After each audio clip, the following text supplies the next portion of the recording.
Hello friends, welcome to LTX class. ఈరోజు November 23కి సంబంధించిన హిందూ న్యూస్ పేపర్లో ఇంపార్టెంట్ వొకాబులరీ ఏమొచ్చాయో డిస్కస్ చేద్దాము. బిఫోర్ దట్ ఎల్టీఎక్స్ క్లాసెస్కి సంబంధించి డిఫరెంట్ కాంపిటేటివ్ ఎగ్జామ్స్కి కోచింగ్ అనేది ఇస్తున్నారు. మీరు civil services aptitude test CSAT అవ్వచ్చు, at the same time different bank ఎగ్జామ్స్కి సంబంధించిన కోచింగ్ అవ్వచ్చు. ఎక్స్క్లూజివ్గా ఇంగ్లీష్ మాత్రమే నేర్చుకోవాలి అనుకున్న వారికి ఇంగ్లీష్ ఇన్ఫినిటీ అనే ఒక సపరేట్ బ్యాచ్ కూడా ఉంది. సిసాట్ అవ్వచ్చు, బ్యాంక్ ఎగ్జామ్స్ అవ్వచ్చు, ఎక్స్క్లూజివ్గా ఇంగ్లీష్ కావాలంటే ఇలా ఏ కోర్స్ కి సంబంధించి ఆ కోర్స్ కి ఒక సపరేట్ బ్యాచ్ ఉంటుంది. మీరు ఏ కోర్స్ జాయిన్ అయినా కూడా లైఫ్ టైం వెలిడిటీ అనేది ఉంటుంది. ఒకసారి ఫీజు పే చేసిన తర్వాత మీరు అనుకున్న సబ్జెక్ట్ బాగా వచ్చేదాకా మీరు క్లాసెస్ అటెండ్ అవ్వచ్చు. ప్లే స్టోర్ లో మీరు ఎల్టీఎక్స్ క్లాసెస్ యాప్ ని కూడా డౌన్లోడ్ చేసుకోవచ్చు. ఫర్దర్ గా ఏ డౌట్స్ ఉన్నా, క్వైరీస్ ఉన్నా మీరు ఎల్టీఎక్స్ క్లాసెస్ ని కాంటాక్ట్ చేయొచ్చు. ఇక మనం ఈ సెషన్ లో ఇంపార్టెంట్ వొకాబులరీ నవంబర్ 23కి సంబంధించి మనం కానీ చూసినట్టయితే ఇక్కడ పేజ్ నెంబర్ 1 లో మీరు చూస్తే ఒక హెడ్ లైన్స్ కనిపించింది. కేర్ఫుల్ గా సెషన్ ని ఫాలో అవ్వండి. ఈ సెషన్ లో మనకి చాలా ఇంపార్టెంట్ వర్డ్స్ వచ్చాయి. అవి నేను చాలా క్లియర్ గా ఎక్స్ప్లెయిన్ చేస్తాను. చూడండి, we care more for a policy on MSP than prime minister's apology అని అన్నారు. యాక్చువల్గా నేను ఈ ఆర్టికల్లో ఇచ్చిన వొకాబులరీ చెప్పే ముందు ఈ ఆర్టికల్ కి సంబంధించిన కొంత బ్యాక్గ్రౌండ్ ని మీకు చెప్తాను. అఫ్ కోర్స్ మీలో చాలా మందికి ఆల్రెడీ తెలిసిన విషయం అయినా కూడా కొంతమంది తెలియకపోవచ్చు, వాళ్ళ కోసం చెప్తాను. రీసెంట్ గా మనందరికీ తెలుసు, సెంట్రల్ గవర్నమెంట్ ఏం చేశారు అంటే రైతులకు సంబంధించిన చట్టాలు ఏవైతే రీసెంట్ గా న్యూస్ లోకి వచ్చాయో ఒక 3 ఫార్మ్ బిల్స్ ని రద్దు చేయడం జరిగింది, రిపీల్ చేయడం జరిగింది. దానికి సంబంధించి ప్రైమ్ మినిస్టర్ నరేంద్ర మోడీ కూడా ఆల్రెడీ అపాలజీ చెప్తూ మా ఉద్దేశం మంచిదైనా కూడా మేము దాన్ని కరెక్ట్ గా కన్విన్స్ చేయడంలో ఫెయిల్ అయ్యాం, కాబట్టి మేము ఎవరిని ఇబ్బంది పెట్టడం ఇష్టం లేక రైతుల కోరిక మేరకు మేము ఈ చట్టాలను రిపీల్ చేస్తున్నామని చెప్పడం మనందరం కూడా గమనించాం. ఇది ఈ ఆర్టికల్ కి సంబంధించి ఉన్న బ్యాక్గ్రౌండ్. ఇప్పుడు నేను బ్యాక్గ్రౌండ్ చెప్పాను కాబట్టి ఒకసారి మనం ఇందులో కానీ వెళ్ళినట్టయితే ఇదిగోండి, addressing Kisan Mahapanchayat he says stir won't end till all demands are met. మీరు ఇదే ఫస్ట్ వొకాబులరీగా రాసుకోవచ్చు. స్టిర్ స్టిర్ అంటే ఏదైతే మూమెంట్ వీళ్ళు చేస్తున్నారో మీరు ఇక్కడ పిక్చర్ కూడా చూడొచ్చు. ఏదైతే ఒక ఉద్యమం లాంటిది రైతులు చేస్తున్నారో ఆ ఉద్యమం అనేది మేము ఇంకా కొనసాగిస్తాము. మీరు మీడియా ముందుకు వచ్చి సారీ అని చెప్పడం వల్ల మేము దీన్ని ఆపము. పూర్తిగా మా డిమాండ్స్ పూర్తి స్థాయిలో మీరు అవి కానీ ఒప్పుకుంటే అప్పుడే మేము మా ఉద్యమాన్ని ఆపుతాము అని చెప్పేసి చెప్పడం జరిగింది. సో స్టిర్ అంటే రైతులు చేస్తున్న ఒక ఉద్యమం అవ్వచ్చు, ఒక మూవ్మెంట్ అని మీరు గుర్తుపెట్టుకోవచ్చు. ఇక మనం ఇదే ఆర్టికల్ లోపలికి కానీ వెళ్ళినట్టయితే మనకి ఈ ఆర్టికల్ నిజం చెప్పాలంటే ఎక్కువ తెలియని పదాలు లేవనే చెప్పాలి. అయినా కూడా ఒకసారి మన ఆర్టికల్ ని స్టడీ చేద్దాము. కేర్ఫుల్ గా ఫాలో అవ్వండి. Bharatiya Kisan union spokesperson Rakesh ఆయన ఏమన్నారంటే Monday that the withdrawal of 3 contentious formulas అన్నారు. మీరు ఇదే రెండవ వొకాబులరీగా రాసుకోవచ్చు. నేను ఆ వొకాబులరీని సపరేట్ గా కూడా రాస్తున్నాను. కాంటెన్షియస్ అనే వర్డ్ మనకి ఎన్నోసార్లు మనం ఆల్రెడీ చెప్పుకోవడం జరిగింది. ఈవెన్ నిన్న చేసిన వొకాబులరీ వీడియోలో, మొన్న చేసిన వీడియోలో కూడా మనకి కాంటెన్షియస్ అనే వర్డ్ అయితే మనం చెప్పుకోవడం జరిగింది. కాంటెన్షియస్ అంటే ఏంటి? ఏ ఇష్యూ అయితే వాదనలకు దారి తీస్తుందో, అంటే కాంటెన్షియస్ అంటే something that leads to argument అంటాం, something that will lead to dispute అంటాం, గొడవలకు కారణమయ్యేది. ఆ ఫార్ములాస్ కి సంబంధించి ఆయన స్టేట్మెంట్ చెప్పారు. ప్రైమ్ మినిస్టర్ డెసిషన్ అనేది వెనక్కి తీసుకోవడం మంచిదే, కానీ అది సరిపోదు, వాజ్ నాట్ ఇనఫ్ అని చెప్తూ stressing that farmers had other issues, ఇంకా చాలా ఇష్యూస్ ఉన్నాయి, మీరు వాటికి సంబంధించి కూడా ఒక డెసిషన్ తీసుకోండి. ముఖ్యంగా కనీసం మద్దతు ధర, మినిమం సపోర్ట్ ప్రైస్ కి సంబంధించి. Speaking at day long Kisan Maha panchayat in eco garden park in Lucknow where the farmers vowed to, ఇదే మీరు ఇంకొక నెక్స్ట్ వొకాబులరీగా తీసుకోవచ్చు. వోడ్ టు అంటే మాట ఇచ్చారు, అంటే ఒక రకంగా చెప్పాలంటే శపథం లాంటిది అనమాట. ఓకేనా? అంటే టేక్ ఏ స్ట్రాంగ్ డెసిషన్ అంటాం. ఇలా మనకి పేజ్ నెంబర్ 1 లో ఇచ్చిన ఈ ఆర్టికల్లో నిజం చెప్పాలంటే 5-6 చిన్న చిన్న వర్డ్స్ మాత్రమే ఉన్నాయని చెప్పొచ్చు. మాక్సిమం అన్ని కూడా రెగ్యులర్ గా మన వాడుక భాషలో ఉండే వర్డ్స్ అని చెప్పొచ్చు. ఇక మన ఆంధ్రప్రదేశ్ కి సంబంధించి కూడా ఒక ముఖ్యమైన ఆర్టికల్ వచ్చింది. నేను ఆ ఆర్టికల్ ని మీకు పరిచయం చేసి వొకాబులరీ చెప్పే ముందు కూడా ఒకసారి బ్యాక్గ్రౌండ్ చెప్తాను. మనందరికీ తెలుసు, 3 రాజధానుల విషయానికి సంబంధించి రీసెంట్ గా మా ఆంధ్రప్రదేశ్ చీఫ్ మినిస్టర్ అనౌన్స్ చేసింది ఏంటంటే ఈ 3 క్యాపిటల్ యాక్ట్ ఏదైతే ఉందో 3 రాజధానుల చట్టాన్ని నేను పూర్తిగా రద్దు చేస్తున్నాను అని చెప్పడమే కాకుండా ఫర్దర్ గా ఏం చేయబోతున్నాము, ఎలా చేయబోతున్నాం అనేది మేము మళ్ళీ అనౌన్స్ చేస్తామని చెప్పారు తప్ప అమరావతి క్యాపిటల్ అనే విషయాన్ని కూడా క్లియర్ గా చెప్పలేదు. అది మనందరం కూడా చూసాము. సరే, 3 క్యాపిటల్ యాక్ట్ రివోక్డ్ అనే వర్డ్ ని యూజ్ చేశారు. ఇదే మీరు నెక్స్ట్ వొకాబులరీగా రాసుకోవచ్చు. రివోక్ అంటే ఏంటంటే రద్దు చేయడం, అమ్మ సింపుల్ గా చెప్పాలంటే క్యాన్సిల్ చేయడం అంటారు. సో రివోక్ అనేది మీరు వొకాబులరీగా రాసుకోవచ్చు. అంతేకాకుండా నేను ఇప్పుడు చెప్పింది చూడండి, మేము అతి త్వరలో మళ్ళీ ఒక నిర్ణయంతో మేము ముందుకు వస్తామని చెప్పడం జరిగింది. Government to come up with a more comprehensive legislation అన్నారు. కాంప్రహెన్సివ్ అంటే అన్ని విషయాల్ని కూడా మేము పరిగణనలోకి తీసుకుని ఒక నిర్ణయం తీసుకుంటామని చెప్పారు. అవునా? సో ఒక రకంగా చెప్పండి, కాంప్రహెన్సివ్ అంటే ఇంక్లూడింగ్ ఆల్ ఆస్పెక్ట్స్ అని రాసుకోవచ్చు. మీరు కాంప్రహెన్సివ్ అంటే ఏంటంటే ఇంక్లూడింగ్ ఆల్ ఆస్పెక్ట్స్ అని రాసుకోవచ్చు. తెలుగులో కావాలంటే నేను ఒక పదం చెప్తాను, సమగ్రమైన అంటాం. ఓకేనా? సమగ్రమైన అనే వర్డ్ని కూడా మీరు బాగా అలవాటు చేసుకోవచ్చు. ఇదే ఆర్టికల్లో మనం కానీ చూసినట్టయితే Andhra Pradesh government passed A bill to repeal, ఇదిగోండి రిపీల్ మళ్ళీ వచ్చింది, to repeal the Andhra Pradesh decentralisation inclusive development of all reasons act. అదంతా యాక్ట్ పేరమ్మ. ఆ రిపీల్ యాక్ట్ ఏదైతే ఉందో దానికి సంబంధించి చూడండి, on Monday to come up with a more comprehensive legislation. మేము ఇంకా ఒక మంచి ఆలోచనతో ముందుకు వస్తామని చెప్పి, that dispels the wrong notion of the land. చూడండి, దట్ డిస్పెల్స్ అన్నారు. డిస్పెల్స్ అంటే ఏంటి? What is the meaning of the word dispels?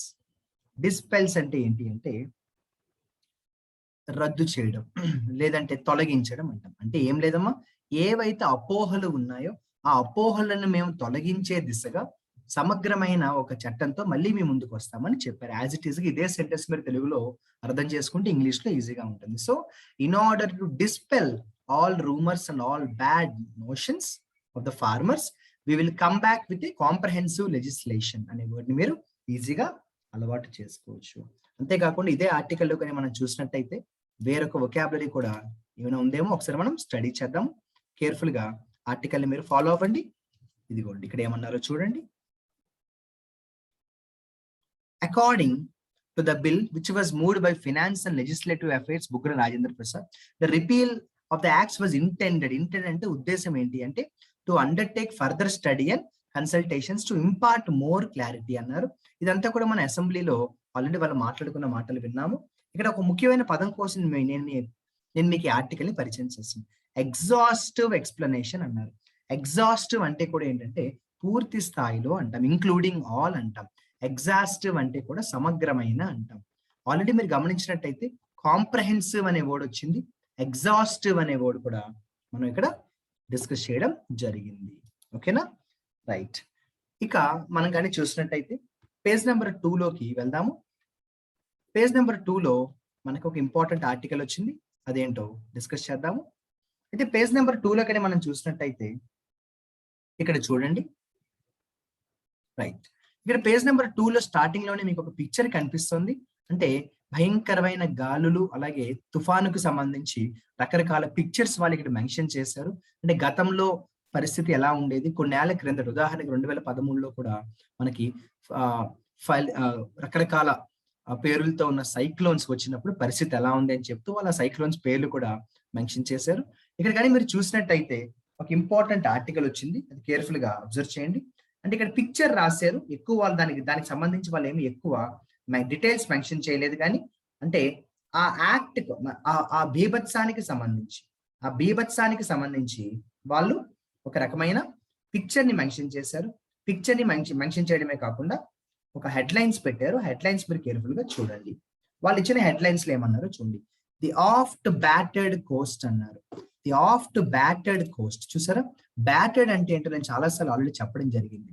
అంటే చాలా దెబ్బ తిన్నా అంటామమ్మా, అంటే చాలా దెబ్బలు తిన్నా అనే వర్డ్ని కూడా మనం యూజ్ చేస్తాము. చాలా ప్రదేశాలు సైక్లోన్ కి వల్నరబుల్ గా అయిపోతున్నాయి అన్నారు. చూసారా? వల్నరబుల్ అంటే సెన్సిటివ్ గా అయిపోతున్నాయి, అంటే దానికి వ్యతిరేకంగా పోరాడే శక్తి పోతుందని చెప్పడానికి వల్నరబుల్ అనే వర్డ్ని కూడా యూజ్ చేశారు. సో 2 వర్డ్స్ వచ్చాయని చెప్పొచ్చు. ఒకటేమో బ్యాటర్డ్ అనే వర్డ్ వచ్చిందని చెప్పొచ్చు, అలాగే వల్నరబుల్ అనే వర్డ్ వచ్చిందని చెప్పొచ్చు. ఇదే ఆర్టికల్ కానీ మనం ఒకసారి చూసినట్టయితే ఇక్కడ కొన్ని ముఖ్యమైన వర్డ్స్ వచ్చాయి, అవి నేను ఎక్స్ప్లెయిన్ చేస్తాను. కేర్ఫుల్ గా ఆర్టికల్ ని మీరు ఫాలో అవ్వండి. ఇదిగోండి చూడండి. The eastern coast along the Bay of Bengal from West Bengal to Tamil Nadu basically has 2 seasons when the coast is hit by deep depressions and tropical cyclones of different magnitudes అన్నారు. 2 రకాల సమస్యలు ఉన్నాయి. The first is just before setting up of the southwest monsoon, primarily between. ఇవన్నీ కూడా మీరు ఒకసారి చదవండి. Normal గా ఉండే ఇన్ఫర్మేషన్ షేర్ చేస్తూ ఇదిగోండి నేను ఇందాక చెప్పిన వల్నరబుల్ అనే వర్డ్ ని మళ్ళీ ఇవ్వడం జరిగింది. అక్కడ వాళ్ళు ఏం మెన్షన్ చేశారో కూడా ఒకసారి చెప్తాను. Andhra Pradesh is the most vulnerable అన్నారు. చూసారా, Andhra Pradesh is the most vulnerable అన్నారు. అంటే మిగిలిన ప్రదేశాలతో కంపేర్ చేస్తే ఎక్కువ సెన్సిటివ్ గా ఉన్న ప్రదేశం ఆంధ్రప్రదేశ్ అని చెప్తూ ఇక్కడ వాళ్ళు ఒక ఇంపార్టెంట్ వర్డ్ ని మన కోసం మెన్షన్ చేశారు. ఆ వర్డ్ ఏంటో నేను మీకు పరిచయం చేస్తాను. ఒకసారి చూడండి. మన కానీ ఇక్కడ దీంట్లోకి వచ్చినట్టయితే థర్డ్ పారాగ్రాఫ్ లోకి వచ్చినట్టయితే ఈ థర్డ్ పారాగ్రాఫ్ లో వాళ్ళు ఏమన్నారో ఒకసారి నేను చెప్తాను. ఇదిగో డిఫరెన్స్ క్లైమేట్ చేంజ్ అనే ఒక హెడ్డింగ్ ఉంది కదా. ఈ క్లైమేట్ చేంజ్ అనే హెడ్డింగ్ ఒకసారి మీరు గమనించినట్టయితే డివాస్టేటింగ్ అనే వర్డ్ రాశారు. డివాస్టేటింగ్ అంటే ఏంటి అంటే చాలా దారుణమైన అంటాం కదా. డిజాస్టర్ అంటే మీ అందరికీ తెలుసు. డివాస్టేటింగ్ ఎఫెక్ట్ అంటాం అంటే which will have a negative impact అనమాట. దానివల్ల చాలా సమస్యలు మొదలవుతాయని చెప్పేటప్పుడు డివాస్టేటింగ్ ఎఫెక్ట్ అనే వర్డ్ ని మనం చాలా తరచుగానే యూజ్ చేస్తూ ఉంటాం. డివాస్టేటింగ్ అనేది కూడా మీరు అలవాటు చేసుకోవాల్సిన అవసరం ఉంది. రెగ్యులర్ గా పేపర్ లో వస్తుంది. ముఖ్యంగా గత కొన్ని రోజుల నుంచి కూడా ఈ పదం రెగ్యులర్ గా పేపర్స్ లో వస్తుంది కాబట్టి మీరు కూడా దాన్ని అలవాటు చేసుకోవాలి. డివాస్టేటింగ్ ఎఫెక్ట్ అంటాం. మన రీసెంట్ గా తిరుపతి అలాగే మన చిత్తూరు తర్వాత తమిళనాడులో కూడా గమనించినట్టయితే భయంకరమైన వరదలు వర్షాల వల్ల డివాస్టేటింగ్ ఎఫెక్ట్ ని మనం చూసామని చెప్పొచ్చు. ఓకేనా, ఇలా డివాస్టేటింగ్ అనేది కూడా ఒక ముఖ్యమైన వర్డ్ గానే అలవాటు చేసుకోవాలి. ఇక మనకని చూసినట్టయితే ఇదే పేజ్ నెంబర్ 2 లో మీరు లెఫ్ట్ సైడ్ చూస్తే ఒక ఆర్టికల్ రాశారు చూడండి. క్యాష్యూ యూనిట్స్ అన్నారు. ఇలా రకరకాల పంట పొలాలు కూడా నాశనం అయిపోయాయని చెప్తూ ఎక్కడైతే జీడిపప్పు క్యాష్యూ ఉంటుందో అక్కడ కూడా చాలా ఇబ్బంది కలిగిందన్నారు. Cashew units bear the brunt అన్నారు. ఇదిగోండి బ్రంట్ అనే ఒక ముఖ్యమైన వర్డ్ మీరు అలవాటు చేసుకోవచ్చు. బ్రంట్ అంటే ఏంటి, బేర్ ద బ్రంట్ అంటే ఏంటి అంటే చాలా దెబ్బతిన్నది అంటాం. బ్రంట్ అంటే ఒక రకంగా చెప్పాలంటే ఇంపాక్ట్ అన్నమాట. అంటే వర్స్ట్ ఇంపాక్ట్ అంటాం మనం. బ్రంట్ అంటే ఏంటంటే వర్స్ట్ ఇంపాక్ట్ అంటాం. ఇక్కడ ఆర్టికల్ చూస్తే frequent cyclones continue to haunt the people అన్నాం. అదిగోండి మరొక ఇంపార్టెంట్ వర్డ్ వచ్చింది. హాంట్ అంటే ఏంటంటే చాలా ఇబ్బంది పెట్టడం అనమాట. హాంట్ అంటే వదలకుండా చాలా ఇబ్బంది పెడుతూ ఉంటాయి. అంటే వదలకుండా వెంటనే వెళ్ళిపోతే పర్వాలేదు, చాలా రోజుల నుంచి కూడా ఆపకుండా పడుతున్న వర్షాల వల్ల మనకి చాలా ఇబ్బంది కలిగింది. దాన్ని ఒక రకంగా చెప్పాలంటే గివ్ కాన్స్టెంట్ ట్రబుల్ అంటాం. హాంట్ అంటే ఏంటంటే గివ్ కాన్స్టెంట్ ట్రబుల్ అంటాం. ఏమంటాము, గివ్ కాన్స్టెంట్ ట్రబుల్ అంటాం. ఇది చాలా ముఖ్యమైన వర్డ్ గాని మనం దీన్ని అలవాటు చేసుకోవచ్చు. ఈ ఆర్టికల్ కూడా మీరు ఒకసారి ఫ్రీగా ఉన్నప్పుడు చదవండి. డెఫినెట్ గా ఇందులో మనకి వొకాబులరీ మాత్రమే కాకుండా కొన్ని ఇంపార్టెంట్ పదాలు కూడా వచ్చాయి. ఇన్ఫర్మేషన్ కూడా చాలా ఇంట్రెస్టింగ్ గానే ఉంటుంది. ఇది కూడా ఇక్కడ నుంచి చూడండి. Former minister and TDP Rajam constituency in charge అని చెప్పి మురళీమోహన్ ఏమన్నారు అంటే ఎలిజెస్ దట్ ఏమన్నారు అంటే గవర్నమెంట్ అథారిటీ. ఎలిజ్ అంటే ఏంటంటే నిందించడం. Government authorities are not bothered, వాళ్ళు ఏం పట్టించుకోవట్లేదు అని చెప్తే ఏమన్నారంటే about taking up enumeration of crop damage అన్నారు. చూసారా, ఒక ముఖ్యమైన పదాన్ని మనకి పరిచయం చేశారు. ఎన్యూమిరేషన్ ఆఫ్ క్రాప్ డ్యామేజ్ అని అన్నారంటే ఎన్యూమిరేషన్ ఆఫ్ క్రాప్ డ్యామేజ్ చేయాలి అన్న విషయాన్ని గవర్నమెంట్ పూర్తిగా మర్చిపోయింది అన్నారు. అంటే ఎన్యూమిరేషన్ అంటే వెంటనే ఏ చర్యలు తీసుకోవాలో వాటిని ఏమి తీసుకోవట్లేదు అంటాం. అంటే ఎన్యూమిరేషన్ కి మనం మామూలుగా ఒక మంచి సింపుల్ అర్థమయ్యే భాషలో డెఫినేషన్ చెప్పాలి అంటే action of mentioning things 1 by 1. అంటే ఇప్పుడు ఒక పెద్ద ఎత్తున భారీ వర్షం పడింది, వరదలు వచ్చాయి, దానికి సంబంధించి వెంటనే తదుపరి చర్యలు ఏం తీసుకోవాలో అవన్నీ తీసుకోవాలి కదా, అవేమీ తీసుకోవట్లేదని చెప్పడానికి ఎన్యూమిరేషన్ అనే వర్డ్ ని కూడా యూజ్ చేశారు. మీరు ఇక్కడ చూసినట్టయితే the cyclones and the subsequent floods అంటారు. సబ్సీక్వెంట్ అంటే తదుపరి, అంటే తుఫాను దానికి సంబంధించి తదుపరి నష్టాలు. సో ఇలా సబ్సీక్వెంట్ అనే పదాన్ని కూడా అలవాటు చేసుకోవాలి. అంతేకాకుండా ఎన్యూమిరేషన్ అంటాం. అంటే క్రాప్ డ్యామేజ్ కి సంబంధించి ఎన్యూమిరేషన్ విషయంలో ఎటువంటి యాక్షన్ కూడా తీసుకోవట్లేదు, గవర్నమెంట్ పూర్తిగా పక్కన పెట్టేసింది అని చెప్తున్నారు అనమాట. రైట్. కాంపన్సేషన్ అనే వర్డ్ మనందరికీ తెలిసినా కూడా ఒకసారి చెప్తాను. నష్టపరిహారం మనం ఏమంటాము అంటే కాంపన్సేషన్ కదా అని మనం చెప్తాము. రైట్. మనం పేజ్ నెంబర్ 3లో కానీ వెళ్ళినట్టయితే నేను అన్ని వొకాబులరీ ఈ సెషన్ లో చెప్పిన తర్వాత నేను మళ్ళీ ఒకసారి నేను మీకు క్లియర్ గా ఎక్స్ప్లెయిన్ చేస్తాను. ప్రతి వర్డ్ కూడా రాసి ఎక్స్ప్లెయిన్ చేస్తాను, కాబట్టి కంగారు పడకండి. మీరు మాత్రం నేను ఎప్పుడు చెప్పేటట్టు రన్నింగ్ నోట్స్ రాసుకోవడం మాత్రం మిస్ అవ్వకండి. ఇదిగోండి చూడండి, no constructive debate taking place in assembly అన్నారు. దీనికి సంబంధించి మనందరికీ కూడా బ్యాక్గ్రౌండ్ తెలుసు. రీసెంట్ గా అసెంబ్లీ సెషన్స్ లో జరిగిన వాగ్వాదాలుకి ఎన్నో పరిణామాలు మనం చూసాము. ఒకరినొకరు బాగా తిట్టుకున్నారు, ఇవన్నీ కూడా గమనించడం జరిగింది. The voice of opposition is being muzzled అన్నారు. చూసారా, చాలా ఇంపార్టెంట్ వర్డ్ అయితే మనకి ఇక్కడ వచ్చింది. అపోజిషన్ పార్టీ వాళ్ళ యొక్క గొంతును నొక్కేస్తున్నారు అంటాం. మజిల్డ్ అంటే ఏంటంటే ఎవరిని మాట్లాడనివ్వకపోవడం. మజిల్డ్ అంటే కంట్రోల్, లేదంటే ప్రివెంట్ సమ్వన్ ఫ్రమ్ టాకింగ్ అంటాం. మజిల్డ్ అంటే ఏంటంటే ప్రివెంట్ సమ్వన్ ఫ్రమ్ టాకింగ్ అంటాము. అలాగే speaker is playing a partisan role, అదిగోండి మరొక పదం కూడా వచ్చింది, పార్టిసన్. పార్టిసన్ అంటే ఒక పార్టీకి చాలా మద్దతుగా ప్రవర్తిస్తున్నారని చెప్పడాన్ని పార్టిసన్ అంటాం. మన నార్మల్ భాషలో మనం ఏమంటామంటే, జనరల్ గా చెప్పండి, మన నార్మల్ భాషలో మనం ఏమంటామంటే పార్షియాలిటీ అంటాం కదా, అలా మీరు దాన్ని గుర్తుపెట్టుకోవచ్చు. So speaker is playing a partisan role అని చెప్తాం. Speaker is playing a partisan role అని చెప్తాం. పార్టిసన్ రోల్ అంటే ఏంటి అంటే ఒక్క పార్టీకి చాలా మద్దతుగా ప్రవర్తిస్తున్నారని చెప్పడానికి మనం పార్టిసన్ రోల్ అని చెప్తాం. ఇదే ఆర్టికల్ కానీ మనం ఒకసారి లోపలికి వెళ్ళి చదివినట్టయితే ఇందులో కూడా మనకి ఏమైనా ముఖ్యమైన వొకాబులరీ ఉన్నాయేమో ఒకసారి మనం స్టడీ చేద్దాం. కేర్ఫుల్ గా ఫాలో అవ్వండి. సెకండ్ పారాగ్రాఫ్ చూడండి. He was addressing a press conference అని చెప్తూ ఆయన మాట్లాడారు. The voice of the opposition is being muzzled, అదిగోండి. అలాగే మళ్ళీ అదే పదం వచ్చింది. స్పీకర్ పార్టిసన్ పాత్ర పోషిస్తున్నారు అంటే న్యూట్రల్ గా ఉంటే న్యూట్రల్ గా ఉన్నాము అంటాం. పార్షియాలిటీ చూపిస్తూ ఒక పర్టికులర్ పొలిటికల్ పార్టీకి మద్దతుగా మాట్లాడుతూ ప్రవర్తిస్తుంటే దాన్ని ఏమంటాం అంటే పార్టిసన్ అంటాం. ఓకేనా, దాన్ని ఏమంటాం అంటే మనం పార్టిసన్ అంటాం. ఇదే ఆర్టికల్లో మీరు కానీ ఇక్కడ పక్క పారాగ్రాఫ్ చూసినట్టయితే హీ ఎలిజ్డ్ అన్నారు. ఇప్పటికీ ఎలిజ్డ్ అనే వర్డ్ చాలా సార్లు వచ్చింది, నిందించడం అనమాట. He told the media that ruling party has stooped so low that, చూసారా చాలా ముఖ్యమైన వర్డ్ వచ్చింది, స్టూప్డ్ అనే వర్డ్ వచ్చింది. What is the meaning of the word stooped? ఒకసారి జాగ్రత్తగా రన్నింగ్ నోట్స్ మాత్రం రాసుకోండి. స్టూప్డ్ అంటే ఏంటి? స్టూప్డ్ ఎప్పుడు వచ్చినా కూడా జనరల్గా స్టూప్డ్ లో అంటాం, అంటే దిగజారిపోవడం అంటాం. మీకు అచ్చ తెలుగులో చెప్పాలి అంటే కూడా దిగజారిపోవడం అంటాం. సో స్టూప్డ్ లో అంటే ఏంటంటే కిందకు వంగిపోవడం లేదా కిందకు పడిపోవడం, దిగజారిపోవడం. సో రూలింగ్ పార్టీ వాళ్ళు చాలా దిగజారిపోయి వాళ్ళ కుటుంబ సభ్యుల పేర్లు కూడా తీసుకొస్తున్నారని చెప్తూ మనందరం కూడా న్యూస్ లో చూసిన విషయాన్ని ఇక్కడ ఆయన చెప్పారు. Had even dragged the name of miss Bhuvaneshwari అన్నారు. భువనేశ్వరి యొక్క ఆమె పేరు కూడా తీసుకురావడం జరిగింది అని చెప్తూ ఈ ఆర్టికల్లో మనందరం ఏదైతే న్యూస్ లో చూసామో ఆ విషయాన్ని మెన్షన్ చేయడం జరిగింది. చూడండి, the wife of and Chandrababu Naidu into the political muck అన్నారు. చూసారా, MUCK muck. What is the meaning of the word muck? General గా మక్ అంటే ఏంటి అంటే చాలా సింపుల్ లాంగ్వేజ్ లో చెప్పాలంటే బురద అంటాం అనమాట.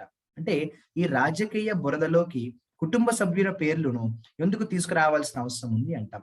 సింపుల్ గా ఇక్కడ మక్ అంటే మడ్ అని గుర్తుపెట్టుకోండి, మీకు చాలా ఈజీగా ఉంటుంది.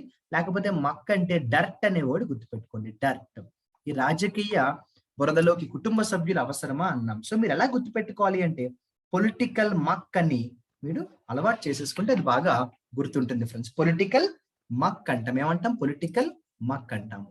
ఇదే ఆర్టికల్లో కానీ మనం నెక్స్ట్ పారాగ్రాఫ్ లోకి వెళ్ళినట్టయితే ఒక ముఖ్యమైన వొకాబులరీ వచ్చింది చూడండి. The ruling party members indulged, అదిగోండి ఇండల్జ్డ్ అంటే అందులోకి వెళ్ళారు అంటాం. The ruling party members indulged in the foulest character assassination. Foulest అంటే అతి నీచమైన అంటాం. క్యారెక్టర్ అసాసినేషన్ అంటే మీ అందరికీ తెలుసు, క్యారెక్టర్ ని పూర్తిగా డిస్టర్బ్ చేయడం. In a bit to divert the public attention from the డామింగ్ facts అంటాం. DAMNING అంటాం. డామింగ్ ఫ్యాక్ట్స్ అంటాం. DAMNING. What is the meaning of the word డామింగ్ అంటాం అంటే పూర్తిగా తప్పుడు సమాచారం కలిగిన అంటాం అనమాట. డామింగ్ facts coming to light regarding the brutal murder of Vivekananda Reddy. ఇవన్నీ కూడా ఇంకా రాజకీయాల్లోకి వెళ్ళిపోతే మనకు ఆ రాజకీయాలు అవసరం లేదు, ఇక్కడ వొకాబులరీ గురించి మనం మాట్లాడుకోవాల్సిన అవసరం లేదు. చూసారా, అలా మనకి ఇక్కడ చాలా ఇంపార్టెంట్ వర్డ్స్ అయితే నేను చెప్పడం జరిగింది. ఆ తర్వాత ఇదే పేజ్ లో కానీ మనం చూసినట్టయితే ఇదే పేజ్ లో చూసినట్టయితే ఇక్కడ చూడండి, ఒక బ్యూటిఫుల్ పిక్చర్ కనిపించింది.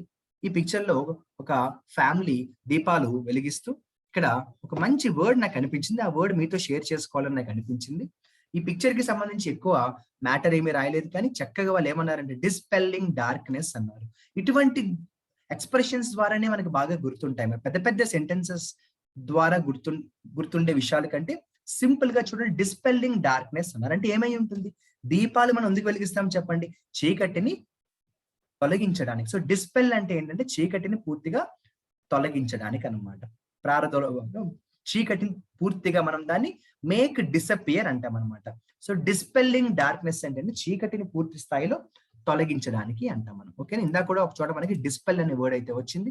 ఇక మనం కానీ చూసినట్టయితే పేజ్ నెంబర్ 5 లోకి వెళ్ళినట్టయితే ఫ్రెండ్స్, పేజ్ నెంబర్ 5 లోకి కానీ మనం వెళ్ళినట్టయితే పేజ్ నెంబర్ 5 లో చూడండి, హెవీ రైన్ లాషెస్ అనే వర్డ్ మళ్ళీ వచ్చింది. మీరు గమనిస్తే మనకి ఎప్పటి నుంచి అయితే భారీ వర్షాలు మొదలయ్యాయో అప్పటి నుంచి ప్రతిరోజు నేను మీకు వొకాబులరీ చెప్తున్నప్పుడు లాషెస్ అనే వర్డ్ ప్రతిరోజు ఎక్కడో అక్కడ మనకి తగులుతూనే ఉంది, వస్తూనే ఉంది. లాషెస్ అంటే ఏంటంటే దెబ్బ తీయడం అనమాట. హిట్ హార్డ్ అంటాం ఫ్రెండ్స్. ఏమంటాము? లాషెస్ అంటే ఏమంటాము? హిట్ హార్డ్ అంటాం. ఇక్కడ ఏవైతే ఆర్టికల్ ఇచ్చారో మాక్సిమం అన్ని కూడా తెలిసిన పదాలే వచ్చాయి. 1-2 తెలియని వర్డ్స్ వచ్చాయి. అవి నేను మీకు పరిచయం చేస్తాను. ఒకసారి చూడండి. ఇవి కూడా గతంలో కొన్నిసార్లు రిపీట్ అయిన పదాలే అని చెప్పచ్చు. ఇదిగోండి, ఒకసారి మీరు ఈ ఆర్టికల్ కేర్ఫుల్ గా స్టడీ చేయండి. Heavy rain lashed several areas in the north and south west of Bengaluru అన్నాను. భారీ వర్షాలు పడ్డాయి అన్నాము.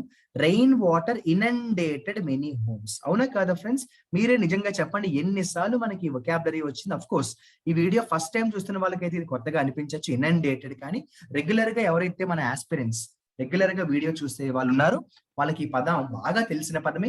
ఇనండేట్ అంటే నీళ్లతో నిండిపోయి ఉన్న. మీరు ఈ పిక్చర్ చూస్తే కూడా మీకు అర్థమవుతుంది. ఇనండేట్ అంటే నీళ్లతో నిండిపోయి ఉన్న అంటాము. ఓకేనా?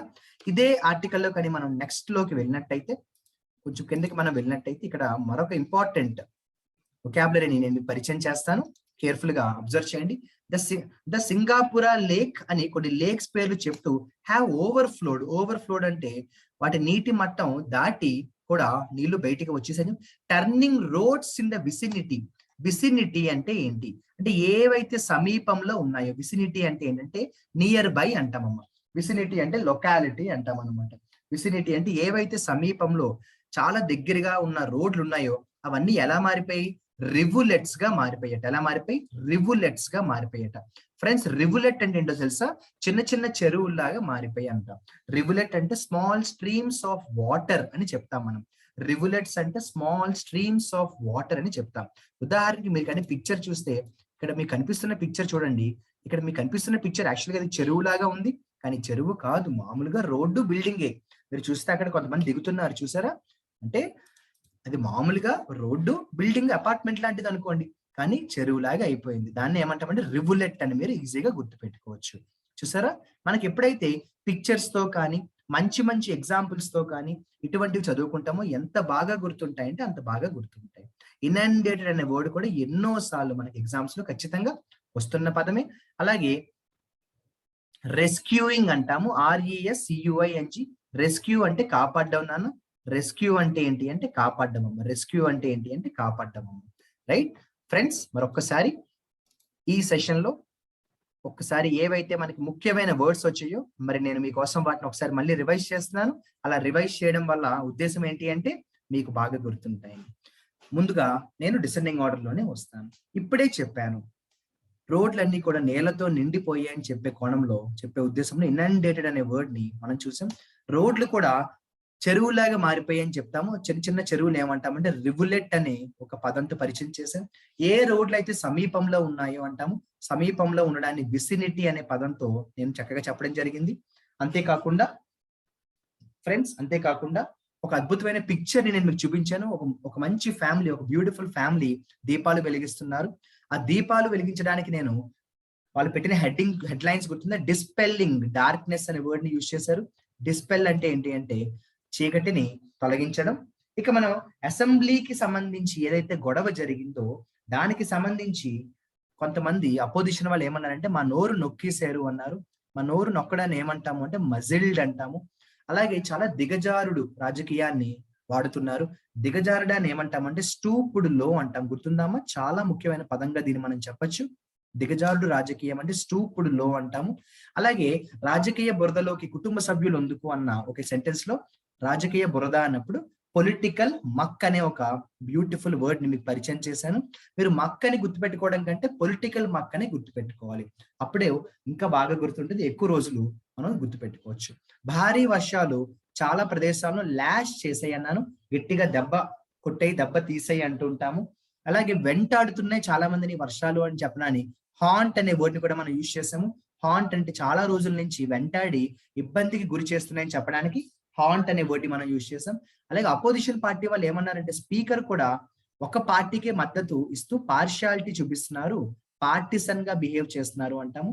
అంటే పార్టిసన్ అంటే న్యూట్రల్ కి ఆపోజిట్ గా మీరు దాన్ని గుర్తుపెట్టుకోవచ్చు అని నిందించారు. నిందించడాన్ని ఏమంటామంటే ఎలిజ్ అంటాము. ఇది కూడా రోజు మనకి పేపర్ లో ఖచ్చితంగా వచ్చే ఒక ఇంపార్టెంట్ వొకాబులరీగా చెప్పొచ్చు.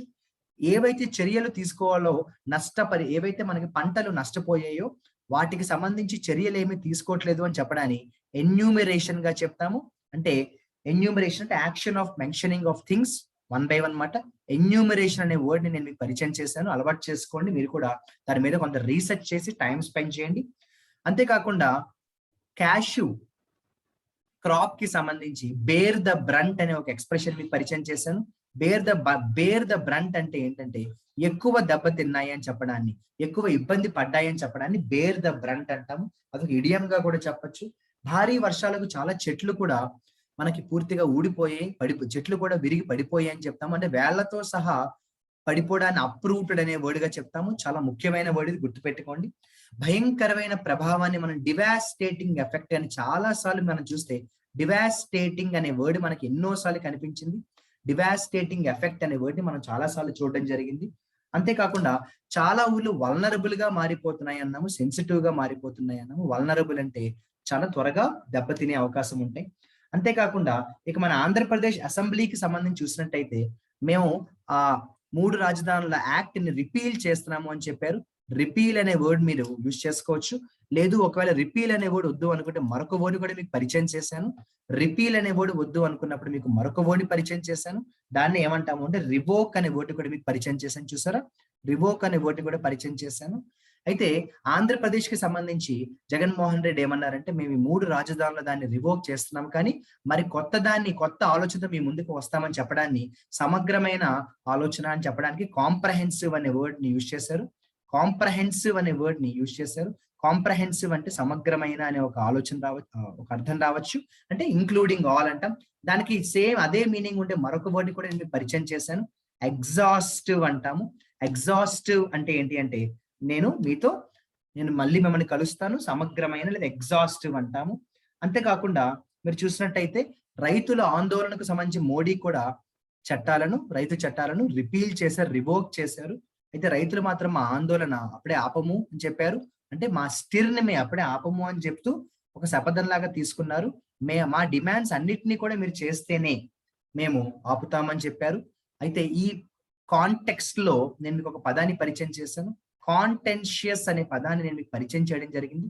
కాంటెన్షియస్ అంటే దేని వల్ల అయితే ఇష్యూస్ అవుతాయి, అంటే కాంటెన్షియస్ ఇష్యూ అంటే an issue which will lead to arguments or disturbances. అటువంటి దాన్ని మనం చెప్పేటప్పుడు ఏమంటామంటే చాలా ముఖ్యమైన వర్డ్ కాంటెన్షియస్ అనే వర్డ్ రెగ్యులర్ గా పేపర్ లో వస్తుంది. చూసారా ఫ్రెండ్స్, అలా మనకి సెషన్ లో చాలా అంటే చాలా ఇంపార్టెంట్ వర్డ్స్ మనం ఇక్కడ చూడడం జరిగింది, డిస్కస్ చేసుకోవడం జరిగింది. నేను ప్రతి దాన్ని కూడా మళ్ళీ రివైజ్ కూడా చేశాను.